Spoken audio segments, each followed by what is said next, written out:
perkembangan teknologi sudah memberi celah peluang usaha baru ya. Salah satu tadi yang dibilang tadi konsultan. Iya, konsultan buzzer ya.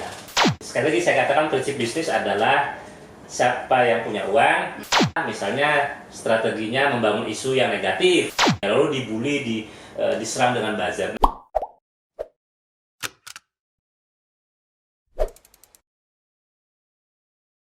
Assalamualaikum warahmatullahi wabarakatuh. Halo pemirsa, setelah sekian lama akhirnya kita balik lagi di Vokasi, podcastnya Anak Komunikasi bersama aku Pisita Endang Juliani. Oke, seperti biasanya saya di sini nggak sendiri. Kali ini aku ditemenin oleh Agil Mawardi sebagai salah satu mahasiswa ilmu komunikasi juga. Nah, di sini kita kedatangan narasumber yaitu Bapak Toto selaku pengurus PWI atau Persatuan Wartawan Indonesia Provinsi Kalimantan Selatan. Di sini kita bertiga akan ngebahas salah satu hal yang menjadi marak diperbincangkan di masyarakat Indonesia, khususnya di kalangan netizen. Tapi sebelumnya aku mau ngucapin terima kasih dulu kepada Bapak Muhammad Mutahari Ramadan selaku dosen New Media dan Literasi Digital. Oke, kali ini kita mau ngebahas tentang buzzer. Mungkin kita masuk ke hal yang ringan-ringan dulu aja kali ya. Kita nanya-nanya yang santai aja dulu. Kalau menurut kamu nih Gil, apa sih yang kamu ketahui tentang buzzer itu sendiri? Buzzer itu kalau menurut aku ya sebagai mahasiswa komunikasi menilainya adalah sekelompok orang atau personal atau individu yang memiliki pengaruh untuk menyampaikan suatu hal dan itu memiliki dampak kepada masyarakat. Kalau itu secara singkatnya buzzer. Oke. Kalau misalnya buzzer tadi sekelompok orang yang memiliki pengaruh lah untuk menyampaikan suatu hal yang memiliki pengaruh bagi masyarakat. Oke. Aku mau nanya sama Pak Toto nih, selaku pengurus PWI kan. Nah, kalau aku nih sebagai orang awam, buzzer itu menurut aku itu adalah orang yang pakai akun fake atau akun yang nggak punya identitas asli atau identitas yang jelas di sosial media gitu. Terus mereka tuh kayak cuitan-cuitan mereka tuh berisi tentang sesuatu yang umumnya kayak ngebojokin orang lain atau memberi kritikan kepada orang lain. Itu benar nggak sih Pak? Oke, jadi harus dibedakan dulu nih. Oke. Ada dua pemahaman yang berbeda terkait dengan orang yang memberi pengaruh ya. Pertama kita mengenal istilah buzzer. Kemudian ada influencer ya. Nah, kalau influencer itu boleh dibilang orang ya, seseorang secara personal yang memiliki pengaruh. Entah karena pengaruh dalam kapasitas intelektualitas dia, ketokohan dia mungkin pesohor, artis, karena pengaruh karena keterkenalannya ya, yang memiliki apa ya? Misalnya kayak selebgram gitu kan? Boleh dibilang seperti itu contohnya. Jadi dia menjadi orang yang memiliki massa pengikut ya atau follower gitu ya. Okay. Nah, terus ada juga buzzer. Nah, buzzer dalam prakteknya ini lebih banyak ke arah bagaimana dimanfaatkan oleh orang atau orang-orang yang berkepentingan untuk mencapai target-target tertentu. Nah, buzzer memang biasanya menggunakan akun fake. Kemudian dia juga banyak menggunakan secara robotik. Jadi misalnya ada satu aplikasi atau program yang memiliki banyak akun secara robotik, lalu kemudian memberi komen yang beragam. Nah, itu kemudian diarahkan untuk memberikan komentar, respon dan sebagainya yang memang ditujukan kepada isu-isu. Nah, tetapi biasanya kalau buzzer ini dia memang dikelola oleh orang-orang yang berada di belakang layar. Tetapi ini cenderungnya adalah seperti kelompok atau orang yang memiliki kemampuan untuk bisa mengarahkan. Sementara influencer, orang yang memang mungkin bisa dimanfaatkan secara personal, dalam tanda petik bukan dimanfaatkan, tetapi mungkin sebutan yang paling pas ya. Tetapi orang yang punya pengaruh, tetapi kemudian dia bisa diajak untuk memberikan pengaruh opini kepada followernya. Kalau influencer kan biasanya di-endorse gitu kan. Boleh. Berarti kalau buzzer itu bisa kita katakan sebagai profesi juga nggak sih Pak? Apa yang terjadi sekarang di masyarakat kita bahwa berkembang satu pola yang dilakukan dalam dunia medsos, media sosial. Sederhananya gini, buzzer itu adalah orang ya yang itu dimanfaatkan, digaji, diberi upah, apapun sebutannya, bisa dikontrak, digaji.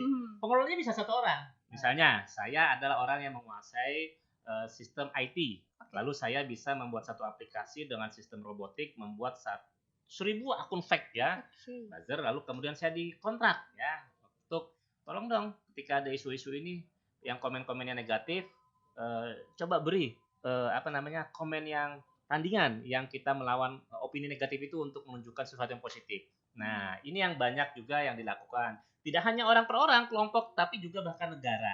Nah, tetapi juga ada influencer yang memang dia dikontrak. Contoh misalnya beberapa band terkenal, beberapa selebgram, beberapa pesohor yang kemudian dia dikontrak untuk membangun isu yang positif ya. Misalnya, tapi kan kalau influencer itu punya identitas yang jelas dong Pak. Kayak betul, misalnya nih sebut aja nih Awkarin. Betul. Orang tahu kan kalau misalnya dia kayak nge-review produk orang tahu itu dia gitu kan. Tapi kalau buzzer itu kan dia nggak punya identitas yang jelas, dia aja pakai akun fake gitu. Iya, salah satunya. Berarti buzzer itu bisa dikatakan sebagai kejahatan yang terorganisasi dong. Tidak bisa juga dikatakan buzzer itu sebagai kejahatan, tergantung tujuan. Ya. Tetapi gini, tapi kan stigma masyarakat tentang buzzer adalah hal yang negatif. Aku tahu gini Pak, kalau berdasarkan yang aku tahu ya, buzzer itu tuh dikelompokkan misalnya jadi black campaign dan negative campaign. Nah, yang black campaign ini kayak dia tuh nyebarin fitnah atau berita-berita palsu gitu, mengkritik orang, menggiring opini masyarakat lah gitu. Sedangkan kalau negatif itu ya kayak ngeritik-ngeritik juga, cuma ngeritiknya kayak lebih ada bukti lah mungkin kayaknya. Saya berikan contoh konkret deh, yang paling mudah agar bisa dijadikan satu gambaran secara utuh untuk memahami buzzer ini. Saya mengutip, kalau tidak salah saya membaca pernyataan duta besar, saya lupa yang pastinya negara di Timur Tengah, Palestina atau bukan, tapi negara di Timur Tengah ketika kasus Israel Palestina yang beberapa waktu lalu terjadi konflik ya. Siapa? Saya lupa tapi di Dubes ya.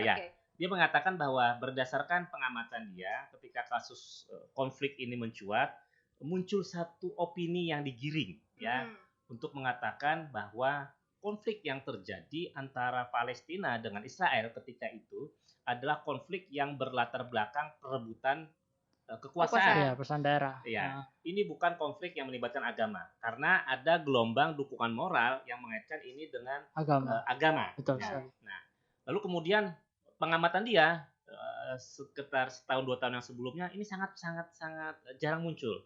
Tapi kok tiba-tiba banyak sekali muncul. Jadi trending gitu ya? Iya, arahnya ke sana. Nah, menggiring opininya seperti itu. Itu satu contoh. Kemudian ada contoh lain ketika negara misalnya membuat sebuah kebijakan. Yang paling mudah adalah ketika misalnya kebijakan pemerintah mungkin salah sebut dari Pak Presiden ketika mempopulerkan makanan. Bipang ya. Bawang, ya. Lalu kemudian diluruskan oleh jubirnya Fazlur Rahman yang mengatakan bahwa itu khas Kalimantan Selatan, namanya bepang ya.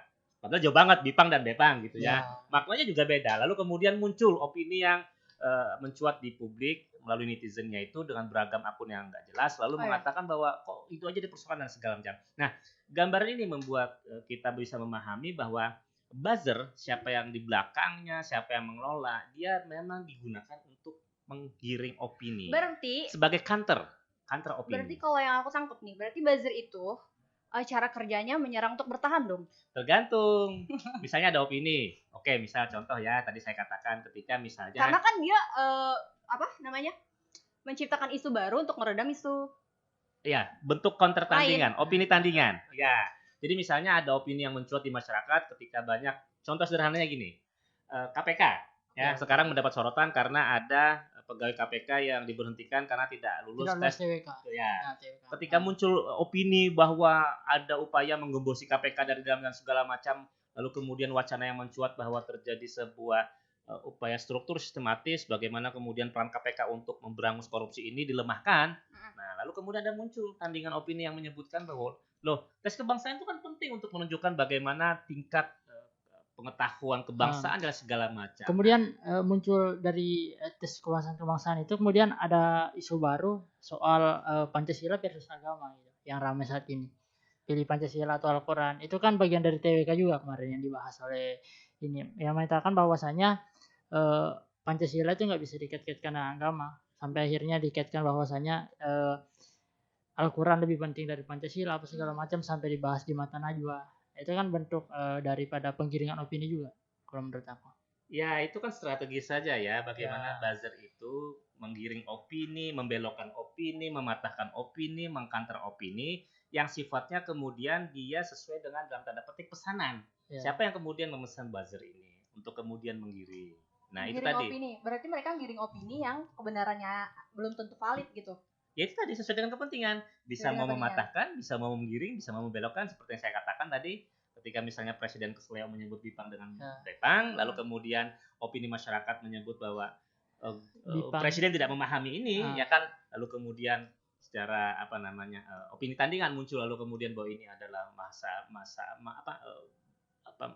makanan khas di Kalimantan Selatan. Nah, ini yang terjadi, bahwa terjadi perang opini di udara ya, dalam pengertian udara itu bahwa di dunia maya gitu ya. Betul. Nah, ini yang terjadi ketika wacana, opini, isu dan sebagainya itu sudah tidak jelas lagi dan publik akhirnya menjadi kebingungan karena memang narasi yang diciptakan memang sedemikian rupa seolah-olah itu sebuah kebenaran yang bisa dipercaya. Berarti yang disampaikan itu udah di framing gitu untuk memperangi orang. Boleh dibilang seperti itu, apapun itu. Berarti kalau menurut Bapak tuh buzzer berperan besar banget ya untuk suatu isu. Apalagi isu yang ada di suatu negara. Itu yang trennya sekarang terjadi, buzzer dimanfaatkan seperti itu. Selain influencer ya, kalau influencer misalnya selebgram, pesohor, contoh misalnya slang yang mendapat sorotan karena yang dulunya dia idealis dengan nilai-nilai perlawanan terhadap praktek korupsi, ya kan? Tapi kemudian dia diam ketika KPK dimandulkan ya dengan itu. Nah, ini dipertanyakan. Nah, mungkin dia menjadi bagian dari influencer kelompok-kelompok tertentu. Tidak hanya slang mungkin, tapi yang vokal-vokal juga suaranya hilang misalnya. Oke. Kalau menurut kamu nih Gil, sejak kapan sih buzzer itu merambat ke dunia media sosial gini dengan cepatnya gitu? Kan menurut aku kan di tengah pandemi sekarang ini kan orang kebanyakan waktunya menggunakan media sosial. Jadi perkembangan buzzer itu seiring dengan perkembangan media sosial. Kalau misalnya media sosial nggak berkembang dengan pesat, buzzer juga nggak akan berkembang dengan pesat. Karena media sosial itu adalah wadah bagi buzzer untuk menyebarkan isu dan mempengaruhi orang lain. Kemudian buzzer yang kita kenal sekarang itu kan telah merebah di masyarakat. Di mana buzzer itu bisa kita katakan sebenarnya istilah yang berubah. Buzzer itu menurut aku adalah istilah baru. Karena kenapa? Mungkin sebelumnya hal-hal seperti ini telah terjadi. Cuman istilah buzzer belum terlalu populer di masyarakat. Mungkin sebelumnya belum ada istilah buzzer karena belum dijadiin kerjaan atau profesinya gitu. Bisa jadi mungkin seperti itu. Sama hal dengan influencer segala kan. Itu kan kalau bagi aku ya, entah mungkin aku yang kurang update atau apa, influencer itu bagi aku hal yang baru. Yang baru aku dengar karena biasanya kan orang yang biasanya kayak yang jauh sebelumnya telah memberikan pengaruh besar kayak Mario Teguh, kayak itu kan dulunya kan bisa istilahnya bukan influencer, bukan motivator. Padahal aku ngerasa juga terpengaruh oleh kata-kata beliau. Kalau menurut Bapak sendiri nih, buzzer tuh sejak kapan sih terkenal gitu di kalangan netizen? Sebenarnya sudah jauh sebelum hanya munculnya medsos saja. Sebenarnya medsos ini adalah medium. Ya. Sarana yang kemudian mempermudah, lalu kemudian membuat orang lebih banyak menggunakan dan lebih muncul ke permukaan saja. Tapi praktek ini sebenarnya sudah lama sebenarnya. Ada salah satu kerja buzzer yang kita kenal dengan istilah doxing. Berawal dari kata dox, sebuah dokumen yang kemudian dikumpulkan, dicari terkait dengan latar belakang seseorang. Nah, ini yang terjadi. Misalnya ketika ada seseorang yang dianggap sebagai musuh negara karena berlawanan dengan kepentingan negara. Ketika satu kebijakan negara yang dimunculkan, anggap saja misalnya ya tadi tes wawasan kebangsaan. Ada aktivis-aktivis, ada kelompok-kelompok penentang dan segala macam yang begitu vokal, ya. Nah, lalu kemudian orang ini dicari sisi lemahnya, ya, dengan mencari data dan lain sebagainya. Saya contohkan konkret aja deh yang kemudian muncul itu adalah seperti Habib Rizik, ya. Ketika dia dianggap. Tapi kan Pak belum tentu juga benar kelemahan orang yang dikatain atau berarti yang misalnya kayak tiba-tiba ada orang yang terdengar isu nih mau misalnya calon bupati atau calon gubernur, tiba-tiba kayak oh ada ini dia pernah melakukan pelanggaran ini. Ya. Berarti itu tapi kan belum tentu juga valid gitu. Nah, itu dia. Makanya tadi masalahnya saya di situ ya. Masalahnya di situ. Perlu dipahami seperti ini. Buzzer ini kan cara ya, Hmm. strategi untuk mencari sisi lemah orang lalu kemudian dibully. Kemudian Justru- dicari di ininya untuk apa ya? Untuk ini kan melemahkan dia. Nah, salah satu strategi yang sering digunakan adalah doxing. Contoh misal ya, Agil katakanlah kepala daerah bersaing dengan Visita.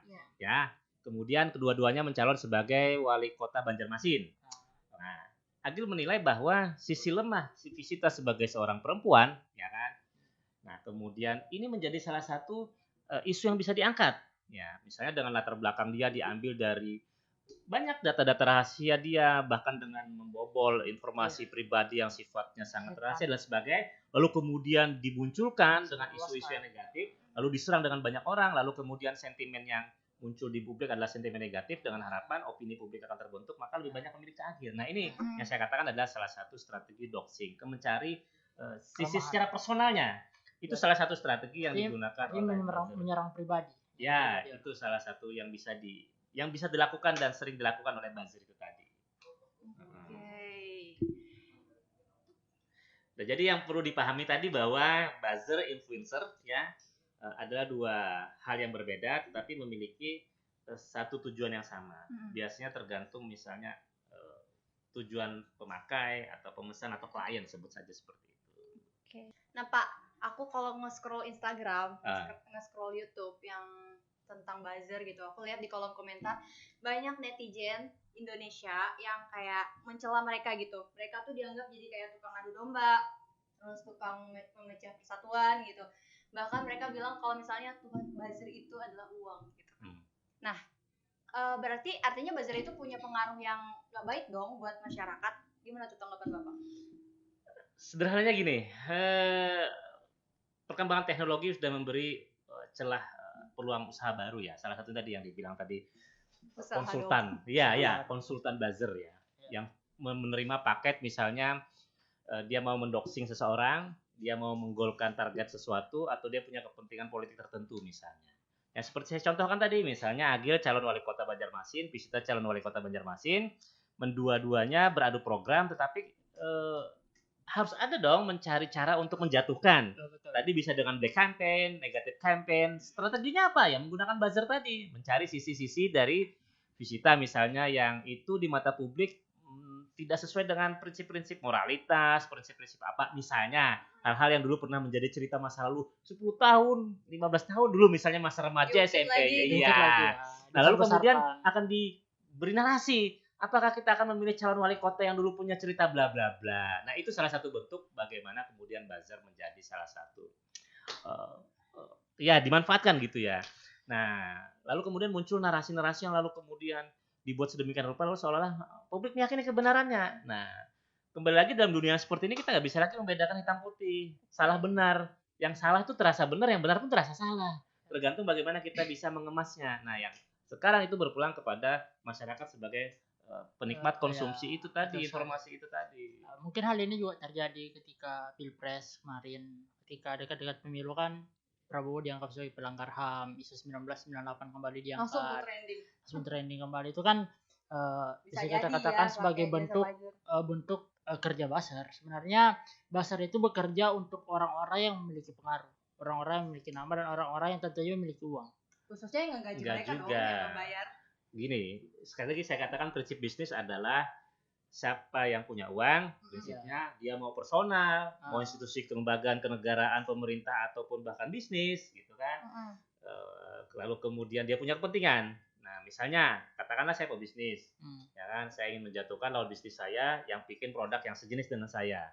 Dengan cara apa? Misalnya strateginya membangun isu yang negatif, misalnya mengandung lemak babi, misalnya ya, dan sebagainya. Lalu dibully, diserang dengan buzzer. Nah, itu salah satu. Jadi kepentingan bisnis juga bisa menggunakan buzzer, politik menggunakan buzzer. Ya, siapapun yang punya kepentingan dalam konteks politik bisa, ekonomi bisa, sosial bisa, ekonomi bisa, apapun. Artinya buzzer itu menyerang semua unsur-unsur dalam kehidupan masyarakat, dari politiknya, ekonomi, bisnis, kehidupan sosial. Buzzer dalam konteks yang lebih luas ya, ketika netizen Indonesia secara rame-rame ya membuli misalnya kan Inggris waktu ketika kita ikut juara All England yang ditolak lalu kemudian. Nah, itu itu sebenarnya bukan kerja buzzer, tapi prinsip-prinsipnya hampir sama dengan buzzer menyerang rame-rame, tapi itu netizennya negara apa plus 62 gitu ya. Sama dengan Ya, kasus gitu ya. Microsoft kemarin yang menilai Indonesia nggak sopan santun. Nah, pertanyaannya adalah ketika ini banyak terjadi, tidak hanya di Indonesia sebenarnya, cuman yang membedakan adalah tingkat melek literasinya digitalnya di Indonesia yang mungkin masih belum cukup bagus ya. Gitu. Dan ini mesti harus menjadi concern pemerintah untuk bisa melakukan upaya-upaya agar literasi media ini menjadi lebih baik sehingga tidak semua masyarakat mudah menerima informasi yang dikemas sedemikian rupa lalu diyakini kebenarannya padahal itu adalah informasi propaganda yang apalagi warga-warga Facebook ya kan yang kebanyakan tuh orang-orang tua, ibu-ibu, bapak-bapak. Nah, ketika ada berita apa aja langsung share. Betul, dan itu masuk grup keluarga ya. Lalu kemudian diyakini kebenarannya, lalu berantai pesannya, lalu kemudian dan sebagainya. Padahal hoax ya. Saya kembali ke selain buzzer kita bicara hoax yang tadi dikatakan tadi. Salah satu yang perlu dicermati juga adalah hoax. Informasi hoax ini banyak, tidak hanya pada bidang politik, tapi ada informasi hoax yang perlu diwaspadai adalah COVID kemarin juga banyak. Hoax kesehatan. Tidak hanya bicara soal COVID, tapi juga misalnya minum ini bisa betul ini, dan sebagainya. Tadi kayak kemarin yang rame tuh rebus telur tengah malam anti corona segala apapun ya. itu. Aku kemakan tuh. Aku makan telur tuh. Aku yang sebarin Pak. merokok malah bisa membunuh virus corona bisa. Ya. Opini yang dibangun kan seolah benar ya, testimoninya padahal. Jadi orang yang kurang literasinya tapi kalau terpengaruh. Ya, tapi kalau hoax itu adalah kepentingannya secara personal bisnis. Jadi misalnya Agil atau saya atau siapapun ya bikin informasi hoax dengan tujuan untuk clickbait misalnya, lalu disebarkan, lalu kemudian AdSense-nya bisa masuk. Nah, itu juga banyak dilakukan secara personal. Jadi informasi itu begitu mudah diproduksi, secara nggak langsung disebarkan juga, tetapi kemudian tujuan-tujuannya lebih kepada motif ekonomi. Nah, ketika itu terjadi ya secara nggak langsung banyak kita temui di YouTube. Secara nggak langsung dari clickbait konten yang ada itu dengan framing mereka untuk mempengaruhi orang lain agar menonton konten tersebut. Padahal kan isinya nggak sesuai dengan apa yang disampaikan di awal. Itu kan bentuk penyebaran hoax. Cuman yang menjadi pertanyaan terbesar adalah di samping kasus buzzer yang merebah hoax dan ujaran kebencian, sempat ramai tuh soal isu revisi Undang-Undang ITE yang harusnya melindungi masyarakat daripada kasus-kasus ujaran kebencian ataupun fitnah satu sama lain yang mungkin saja salah satunya dilakukan oleh buzzer. Apakah sejauh ini peran daripada undang-undang tersebut dalam mengatasi masalah-masalah yang dapat memecah belah persatuan ini seperti apa sih sebenarnya kinerja dari undang-undang? Berarti butuh juga peran serta bukan cuma pemerintah, masyarakat, tapi juga dari diri kita sendiri juga kan untuk mengatasi hal-hal yang kayak gitu. Oke, terakhir nih tanggapan pesan dan dari Bapak untuk masyarakat supaya masyarakat itu bisa melek kayak kata Bapak kan, terus bisa menanamkan literasinya tuh yang lebih kuat lagi ke dalam dirinya biar dia nggak kemakan dengan berita yang kurang jelas kebenarannya gitu, nggak jelas sumbernya gitu. Itu apa? Sederhana saja menurut saya, batasi penggunaan akses sumber informasi ya, hanya mencari informasi sesuai kepentingan, berinteraksilah dengan aplikasi-aplikasi di medsos itu atau apapun itu dengan kepentingan yang memang sesuai dengan kebutuhan. Selebihnya jangan terlalu percaya lah ya. Dan kalau bisa menurut saya kurangi batasi ya penggunaan media sosial. Apapun sampai kebablasan lah. Misalnya kalau dari kamu nih Gil, kalau dari aku buat mahasiswa sih gimana cara kita untuk menghindari berita-berita tersebut adalah istilahnya 3C kalau menurut aku. Cerdas. Artinya kita di mana kita mendapatkan informasi itu kita harus berpikir juga. Kita nggak langsung telan mentah-mentah. Kita harus ngefilter juga. Iya, kita nggak bisa telan mentah-mentah berita apa yang kita dapatkan. Kita harus tahu dulu sumbernya dari mana. Karena udah jelasin tuh sumber-sumber yang terpercaya. Kan kalau kita misalnya dapatnya dari grup keluarga atau misalnya kita dapat dari blog-blog yang langsung share. Kemudian cakap, kemudian cermat. Kemudian kita juga berpikir kalau kita sampaikan berita ini kepada masyarakat dampaknya itu seperti apa. Betul. Akhirnya kayak misalnya jangan sampai berita yang kita sampaikan ini yang tidak terbukti kebenarannya ini justru dapat menimbulkan konflik di masyarakat. Ya. Apalagi sentimen-sentimen yang berbaur soal politik, agama, suku dan lain sebagainya. Sederhananya adalah sebelum share itu Ya, Ah. selektif atau apa gitu sebelum share intinya. Ah. Jangan suka men-share. Ya, Sudah, jangan gitu. Sederhananya ya, gitu aja. ya. Intinya bukan pelit informasi, tapi apa ya? Selagi kita misalnya memang betul-betul informasi itu dibutuhkan oleh masyarakat dan memang benar dan memang bermanfaat, ya silakan. Tapi kalau misalnya tidak ada gunanya, ya nggak usah. Cukup diri kita yang tahu. Jadi aja, masyarakat gitu. jangan mudah terpengaruh dengan pendapat-pendapat yang menggiring opini kayak gitu, apalagi belum jelas kebenarannya. Cek dulu sumbernya, benar valid apa enggak gitu. Ya. Oke deh, makasih banyak Bapak telah menyempatkan untuk hadir di podcast ini. Terus juga Agil, luar biasa banget tanggapannya. Thank you. Bapak juga keren banget. Oke pemirsa, sekian dulu podcast dari kita. Saya Pisita dan Juliani pamit undur diri. Terima kasih. Jangan lupa like, comment, dan share video ini ke teman-teman kalian. Semoga bisa bermanfaat. Terima kasih.